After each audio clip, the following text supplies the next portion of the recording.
महापालिका निवडणुकीसाठी उमेदवारी अर्ज मागे घेण्याचा शेवटचा दिवस। बंडखोरांची समजूत काढण्याचं राजकीय पक्षांपुढे आव्हान।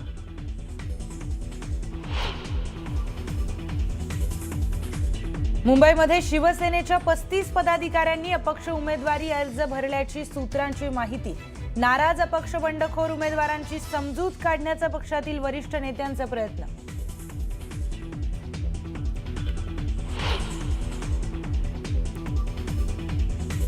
काही गोष्टी काही काळाने तुमच्या सगळ्यांच्या समोर येतील। काही चुका केल्या, त्या चुकांची किंमत त्यांना मोजावी लागेल। बीडच्या सभेतून अजित पवारांचा थेट इशारा। दादांचा रोख कुणाकडे, यावरून चर्चांना उधाण।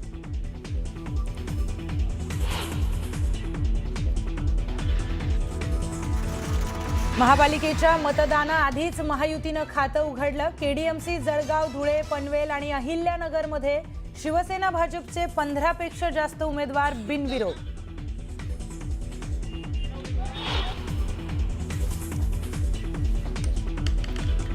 महापालिका निवडणुकीसाठीच्या रणनीतीवर ठाकरे बंधूंची खलबतं। शिवतीर्थवर उद्धव ठाकरे आणि राज ठाकरेंमध्ये चर्चा।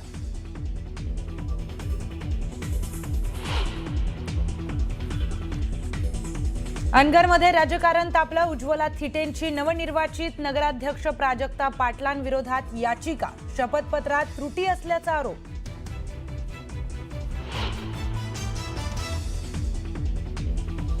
साताऱ्यात भरला सारस्वतांचा मेळा। 99व्या अखिल भारतीय मराठी साहित्य संमेलनाच्या निमित्तानं निघाली ग्रंथदिंडी।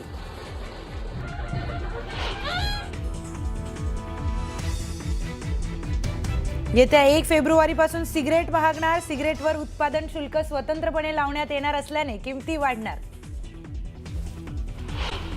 अजित पवार यांनी नवीन वर्षाच्या सुरुवातीलाच बीडमध्ये जात कॉन्ट्रॅक्टरला दम भरलाय। अजित पवारांनी एक उदाहरण देत चुकीचं काम करणाऱ्यांना येणाऱ्या काळात किंमत मोजावी लागेल असं म्हटल्यानं चर्चांना उधाण आलंय। तर दुसरीकडे कॉन्ट्रॅक्टर आणि अधिकाऱ्यांना दम देत काम न केल्यास जेलमध्ये चक्की पीसिंग असं म्हणत अधिकाऱ्यांना खडेबोल सुनावले। जे चांगलं काम करतील त्याच्या पाठीवर शाबासकीची थाप टाकली पाहिजे, कौतुक केलं पाहिजे। पण जे चुकीचं काम करतील त्याला धडा शिकवला पाहिजे। काही गोष्टी काही काळाने तुमच्या सगळ्यांच्या समोर येतील। काही चुका केल्या, त्या चुकांची किंमत त्यांना मोजावी लागेल। एवढं कसं धाडस करतात मला तर काही कळलेलं नाही। कॉन्ट्रॅक्टरांना सगळ्यांना अधिकाऱ्यांना मला सांगायचंय, जर काम न काढता कोणी गडबड करण्याचा प्रयत्न केला तर त्याला सोडणार नाही। चक्की पीसिंग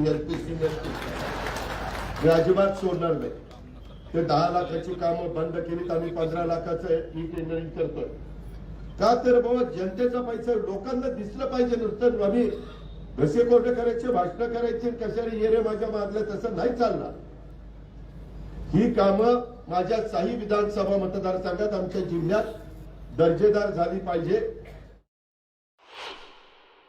ज्यांना कॉन्ट्रॅक्टचा धंदा करायचा त्यांनी राजकारणात येऊ नये, आणि ज्यांना राजकारणात यायचंय त्यांनी कॉन्ट्रॅक्टचा धंदा करू नये। साधं सोपं गणित आहे। कारण मग त्या अधिकाऱ्यांची पण काही अडचण होत नाही। अधिकाऱ्यांनो, मी तुम्हाला सांगतो, तुम्ही कुणाला घाबरू नका। तुम्ही तुमचं काम चूक करा, तुमच्या पाठीशी मी जोपर्यंत उपमुख्यमंत्री म्हणून तिथं आहे तोपर्यंत मी तिथं मुख्यमंत्र्यांना पण सांगेन,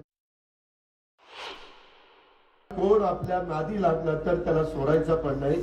तो नियमाने वागत नसेल, तो संविधान मानत नसेल, तो कायदा मानत नसेल, तो नियम मानत नसेल, तो घटनेचे शिल्पकार डॉक्टर बाबासाहेब आंबेडकरांनी दिलेली घटनाच तो मान्य करत नसेल, हम करे सो कायदा असं जर कोणी काही करत असेल तर त्याला कायद्याचा बडगा दाखवायचा। तो किती मोठ्या बापाचा असो नाही छोट्या बापाचा असो, आपल्याला काही त्याच्याशी घेणं देणं नाही। बातमीपत्रामध्ये आता पाहणार आहोत सकाळच्या महत्त्वाच्या 100 बातम्या अतिशय वेगवान स्वरूपात। सुरुवात करूया। उद्धव ठाकरे, राज ठाकरे यांच्या शिवतीर्थ निवासस्थानी जाऊन त्यांनी भेट घेतली आहे। दोन्ही ठाकरे बंधूंमध्ये तब्बल 4 तास चर्चा झाली आणि या 4 तासात वचननामा, मुंबईमध्ये होणाऱ्या सभा, रॅलीवर चर्चा झाल्याची माहिती समोर आली आहे। वसईत भाजपमध्ये तिकीट वाटपावरून निर्माण झालेली नाराजी गुरुवारी उघडपणे समोर आली. भाजपच्या एका ज्येष्ठ कार्यकर्त्यानं आपल्या नाराजीला वाट करून दिली. निष्ठावंतांना डावलून भाजपनं आयाराम गायरामांना तिकीट दिल्यानं भाजप कार्यकर्त्यांनी नाराजी व्यक्त केली. पुणे मुंबई यशवंतराव चव्हाण एक्सप्रेस वेवर कारला आग लागली होती. धावत्या कारला अचानक आग लागल्यानं कार पूर्णतः जळून खाक झाली आहे. सुदैवानं या घटनेत कोणतीही जीवितहानी झाली नाही. शिवसेना उबाठा पक्षाचे 3 उमेदवार नॉट रिचेबल असल्याचं जिल्हा संपर्क प्रमुख संजय सावंत यांनी सांगितलं. महायुतीचा उमेदवार बिनविरोध व्हावा यासाठी दबाव टाकला जात असल्याचा आरोप देखील शिवसेना उबाठा पक्षाकडून करण्यात आला. उपमुख्यमंत्री एकनाथ शिंदेंच्या ठाण्यातील निवासस्थानी महत्त्वपूर्ण बैठक पार पडली. यावेळी काँग्रेसचे जिल्हाध्यक्ष विक्रांत चव्हाण एकनाथ शिंदेंच्या भेटीला गेले होते आणि त्यामुळे चर्चांना उधाण आलं. मुंबईतील प्रभाग क्रमांक 87चा वाद उच्च न्यायालयात पोहोचला. भाजप उमेदवार कृष्णा पारकर यांच्या उमेदवारी अर्जावर आक्षेप घेत अपक्ष उमेदवार महेंद्र पवार यांनी निवडणूक आयोगाकडे तक्रार केली होती. मात्र निवडणूक आयोगानं तक्रार फेटाळल्यानं महेंद्र पवार उच्च न्यायालयामध्ये त्यांनी धाव घेतली. वाशी विभागात शिवसेनेला जोरदार धक्का बसलाय. दर्शन भोईर यांनी असंख्य कार्यकर्त्यांसह भाजपमध्ये प्रवेश केला. प्रभाग 17 मधून दर्शन भोईर भाजप पुरस्कृत उमेदवार म्हणून निवडणूक लढवणार आहे. भाजपनं तिकीट नाकारल्यानंतर नाराज कार्यकर्ते आणि शक्ती महाराज यांनी बच्चू कडूंची भेट घेतली. कोणत्याही पक्षातल्या कार्यकर्त्यावर अन्याय होता कामा नये. सतरंजी उचलायला भाजप कार्यकर्ते आणि निवडणूक आली की तुम्हाला पैसेवाले लोक दिसतात अशी टीका बच्चू कडूंनी केली. ज्याला जास्त मास त्याला आम्ही पाडतो. एबी फॉर्मसाठी कोण वाहनांच्या मागे पळत होतं, कुणाचं कुणाला ताळमेळ नाही असं म्हणत जरांगे पाटलांनी भाजपवर टीका केली आहे. तुमच्या लेकरांना आरक्षण तसं आमच्या लेकरांनाही आरक्षण द्या असं जरांगे म्हटलं.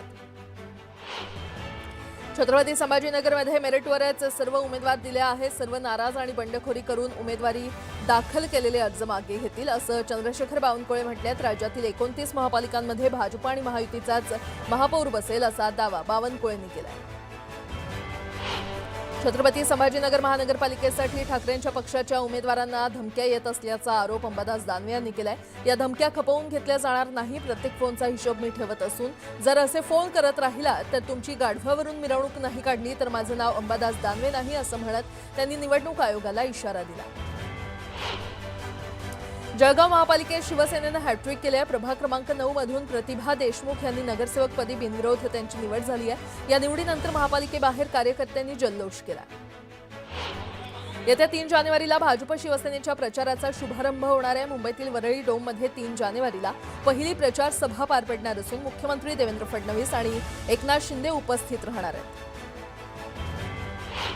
तुम्हाला पैशाचं आमिष दाखवलं जाईल मात्र तुम्ही बळी पडू नका. मलाही आमिष दाखवण्यात आली होती पण मी बाजूला सारली असं राज ठाकरे म्हटले. तर बोगस मतदार सापडल्यास तिथेच फटकावून काढा असा कानमंत्र देखील राज ठाकरेंनी उमेदवारांना दिला.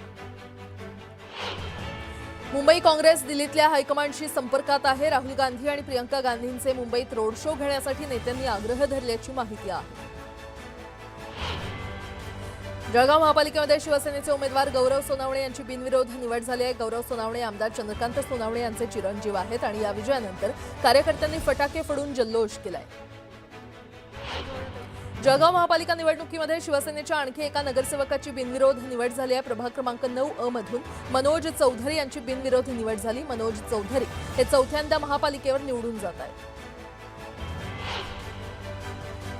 कल्याण डोंबिवलीमध्ये भाजपच्या 5 नगरसेवकांची बिनविरोध निवड झाली आहे. प्रभाग क्रमांक 27 मधून मंदा पाटील तर प्रभाग क्रमांक 24 मधून ज्योती पाटील यांची बिनविरोध निवड झाली आहे. तर शिवसेनेच्या 4 उमेदवारांचीही बिनविरोध निवड झाली आहे. अहिल्यानगर महानगरपालिका निवडणुकीत उमेदवारीचे राष्ट्रवादीचे उमेदवार कुमारसिंह वाकळे आणि प्रकाश भागनारे खरं तर यांची बिनविरोध निवड झालेली आहे. आणि प्रभाग क्रमांक 11 आणि 14 मधून दोन्ही उमेदवार बिनविरोध निवडून आले. नांदेडमध्ये आम्ही शिवसेनेला 8 ते 10 जागा देण्यास तयार होतो मात्र अधिक जागांची मागणी केल्यानं युती तुटल्याचं खासदार अशोक चव्हाण यांनी सांगितले. भाजपनं दिलेले उमेदवार हे निवडून येण्यास सक्षम असल्याचं चव्हाण म्हटलेत. 5 तारखेला मुख्यमंत्र्यांची नांदेडमध्ये सभा होणार असल्याचंही त्यांनी सांगितलं. धुळे महापालिका निवडणुकीमध्ये भाजपची बिनविरोध विजयाची घोडदौड सुरूच आहे. धुळे शहरातील प्रभाग क्रमांक 17 मधील भाजपच्या सुरेखा चंद्रकांत उगले बिनविरोधी विजयी झालेल्या आहेत. यापूर्वी भाजपच्या 2 महिला नगरसेवकांची बिनविरोध निवड झाली आहे. पुण्यातील भाजप उमेदवार पूजा मोरेंनी अर्ज मागे घेतलाय. स्थानिक पदाधिकाऱ्यांच्या दबावामुळे अर्ज मागे घेतल्याचा आरोप त्यांनी केला. अर्ज मागे घेताना पूजा मोरेंना अश्रू अनावर झाले. नाशिक भाजपमधील अंतर्गत वाद पुन्हा चव्हाट्यावर आलाय. भाजप शहराध्यक्ष सुनील केदार यांना कार्यकर्त्यांनी घेराव घातला.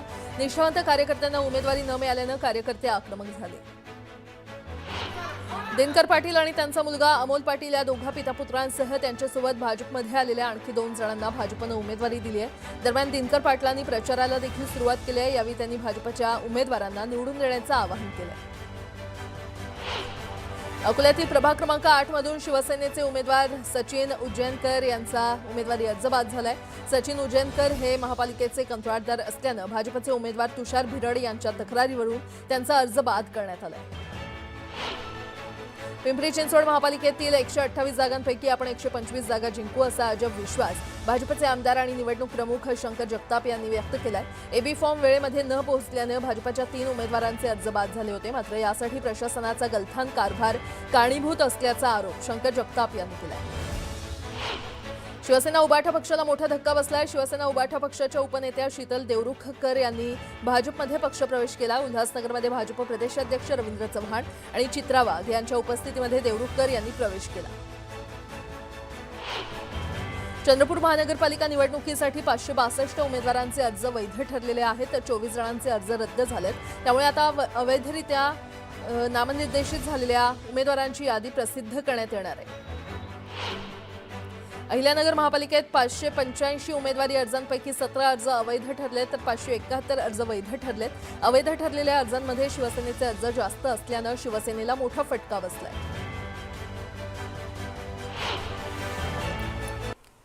आता एक मोठी बातमी समोर येते. मध्यरात्री उशिरा एकनाथ शिंदेंच्या निवासस्थानी खलबतं झाली असल्याचं कळतंय. राहुल शेवाळे यांनी एकनाथ शिंदे यांची भेट घेतली आणि निवडणुकीच्या तोंडावर शिंदेंच्या निवासस्थानी खलबतं झालेली आहे. शिंदेंच्या निवासस्थानी मॅरेथॉन बैठकांचं आयोजन सुरू असल्याचं पाहायला मिळतंय. आगामी महापालिका निवडणुकीच्या दृष्टीनं बैठकांचं सत्र सुरू झालेलं आहे. मध्यरात्री देखील महत्त्वाची बैठक पार पडली असल्याचं कळतंय. राहुल शेवाळे आणि उपमुख्यमंत्री एकनाथ शिंदे यांच्यामध्ये ही महत्त्वाची बैठक झाली.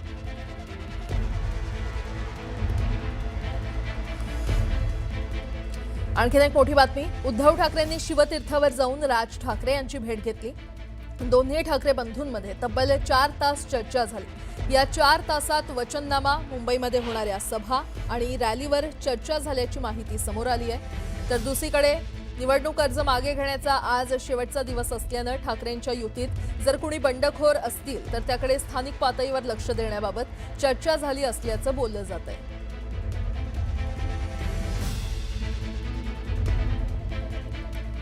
अजित पवार यांनी नवीन वर्षाच्या सुरुवातीलाच बीडमध्ये जात कॉन्ट्रॅक्टरला दम भरलाय. अजित पवारांनी एक उदाहरण देत चुकीचं काम करणाऱ्यांना येणाऱ्या काळात किंमत मोजावी लागेल असं म्हटल्यानं चर्चांना उधाण आलंय. तर दुसरीकडे कॉन्ट्रॅक्टर आणि अधिकाऱ्यांना दम देत काम न केल्यास जेलमध्ये चक्की पीसिंग असं म्हणत अधिकाऱ्यांना खडेबोल सुनावले.